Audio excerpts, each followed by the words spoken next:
So guys, if you're interested in studying physiotherapy at university, this video is for you. For your written application, for your interviews, here are the key things that you need to know. Let's dive in. Hey guys, Khalid here. Welcome back to Clinical Physio. Now we love helping people get into this amazing profession of ours. And so in this video, we're going to cover the most vital things that you need to know to get that place at physio school. Now, if you have any specific questions about applying to uni, please do put them in the comments below. And remember that as well as this video, we've also got our brilliant full course Applying to Study Physiotherapy. Link and a special discount code are in the description below. This course is amazing, where we go through all the key things to include in your application. We go through specific interview example questions to show you how you might answer these. It's really well worth it, and you get a discount code. Check it out below. Now this video is going to focus on getting a place at university in the United Kingdom, and therefore the first step is to check out the UCAS website, UCAS. So let's take a look at it ourselves. Now the key thing with this website is that it shows you the different universities where you can apply to study physiotherapy.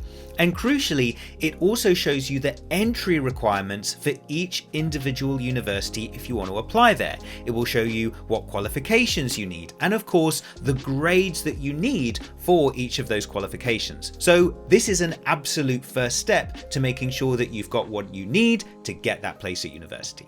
So what are the key steps to applying once you've found that university you want to apply to? Well, in the UK generally, it's a written application that you need to submit next in the form of a personal statement.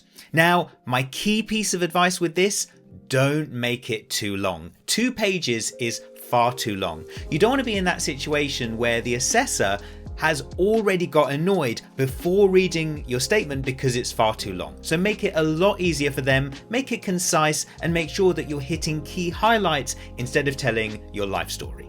So how do you start the application? Well, I think the key things that you need to think about is showing why you want to study physiotherapy and why you're choosing that university. And as a result, make sure you don't just copy and paste this for every single university. I can't tell you the number of times that I've heard of people who wrote, I wanted to study at the University of Nottingham, because they just copy and pasted it from the last one when they were actually applying to the University of Southampton.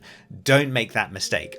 And when it comes to why you want to study physiotherapy, make it real, make it exciting, really tell the assessor why. Was there a particular example where you may have got injured, or a family member may have got injured, or you saw how a physiotherapist was able to really help someone important to you get back to function? This really demonstrates to the assessor that you have a genuine interest in the subject.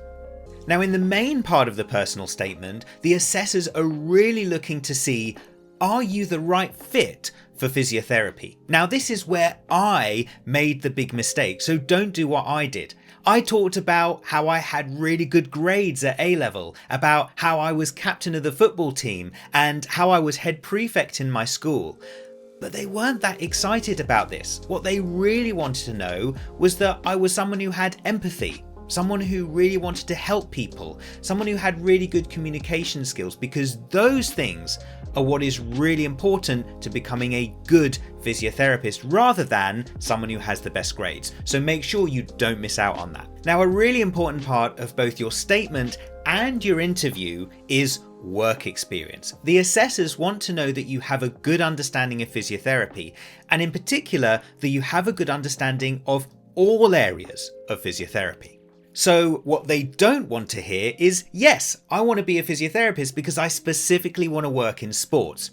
Instead, they want to know that you have an understanding that you can work as a respiratory physiotherapist, a neurology physiotherapist, in the community, in people's homes, or in a sporting environment.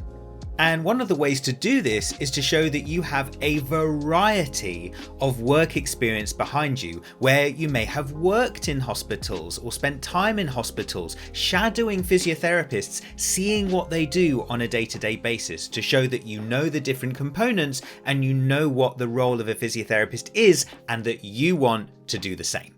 Now, we all know that since COVID, it's been more difficult for people to easily get access to hospital work experience. However, there are other options. So for example, you could demonstrate how you may have done a series of webinars about what it's like to work as a physiotherapist. Maybe you did a FaceTime call where you interviewed a physio to ask about their experiences and how they treat patients. Or it could be that you spent time volunteering in an environment like a residential or a nursing home to show that you know what it's like working in healthcare. So if you can't get direct hospital experience, there are other options you can use. So next, interviews. Commonly in the UK, if you want to apply for your place, you might need to do an interview as a final step before being accepted. And that's because the assessors want to check out you as a person, because anyone can write a personal statement, but they want to see that you yourself have the ability to be a physiotherapist because of your human traits, that you want to help people, that you have empathy, that you can communicate well, and that you want to develop a trust and a rapport with people with your interpersonal skills. So as a result, make sure that's what you give them. Nice big smile, shaking hands firmly, show that you're a friendly person who likes interacting with people. As we said earlier, show why physiotherapy is really important to you. Are there past experiences that have drawn you to this profession? Make sure that you can show them that you have the right skills to be a physio and it's a subject that you're really passionate about. Now, examples. This is something I talk about with all interviews, but particularly when it comes to applying to university. Can you bring different examples into your interview to show the assessors the real you? So for example, if the assessor asks something like, do you have skills in team working? How great would it be if you could show an example about this? Could you say, yes, I do have great team working skills. An example of this is when I completed my final school project with a team of 3 of us, where we worked together to deliver a presentation to the rest of our class. We did this by etc, etc, etc. So can you come up with examples showing that you have empathy, showing that you're helpful and reliable, that you enjoy working with people and that you're a good communicator? These examples will really bring your interview to life and once again show the assessor the real you. So guys, once again, if you want more brilliant tips about this subject, do check out our full course, Applying to Study Physiotherapy. Link and special discount code are in the description below for this brilliant course that takes you through a step-by-step process to help you get into this amazing profession. Otherwise, make sure that you put your comments down below if you've got any questions about this process. Remember, we've got loads more resources, particularly on Instagram @ClinicalPhysio and on our website clinicalphysio.com. My name's Khalid. Good luck with your applications. See you soon here on Clinical Physio.